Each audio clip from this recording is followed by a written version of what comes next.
Makeup আর্টিস্টরা কেন একটা makeup করতে এত টাকা চার্জ করে? সেই প্রশ্নটা সবারই মাথায় মাঝে মধ্যে আসে, তাই তো? কি এমন আছে যার জন্য এত টাকা চার্জ করতে হয়? চলো বলি সেই রহস্য। প্রথমেই আছে যে মেকআপ শিখতে গেলে একটা বড় অঙ্কের টাকা তাদেরকে খরচ করতে হয়। নিশ্চয়ই কম বেশি সকলেই জানো যে কত টাকা লাগে একটা মেকআপ ক্লাস জয়েন করতে।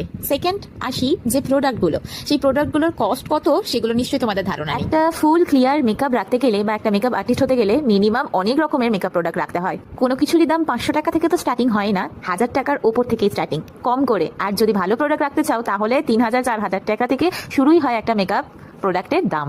তো দামের প্রসঙ্গ ছেড়ে এবার যাই যে একটা মেকআপ আর্টিস্টের কাছে কেন যাবে তুমি? অবশ্যই তার কাজ দেখে। তো সেই কাজটা পারফেক্ট করার জন্য তাকে রীতিমতো প্র্যাকটিস করতে হয়। অবশ্যই সেই প্র্যাকটিস করতে গিয়ে সেই 3000 4000 টাকার দামি মেকআপ প্রোডাক্টগুলো তাকে খরচা করতে হয়, যার জন্য সে কোনো রকম কিন্তু টাকা পয়সা পায় না। তাহলে রীতিমতো ক্লিয়ার করতে পারলাম তো একটা মেকআপ আর্টিস্ট হওয়ার জন্য তাকে কত টাকা খরচা করতে হয়। শুনেছি নাকি 500 টাকায় মেকআপের আশা করে। তাহলে তোমরা যারা 500 টাকায় মেকআপের আশা করো তারা তো জেনে গেলে যে মেকআপ প্রোডাক্টই শুরু হয় না 500 টাকায়। বাই দ্য ওয়ে, আজকে কিন্তু আইশ্যাডো প্র্যাকটিসের ক্লাস ছিল আর একটা চোখে আমি আইশ্যাডো প্র্যাকটিস করেছি। তো কেমন হয়েছে অবশ্যই কমেন্টে জানিও কিন্তু।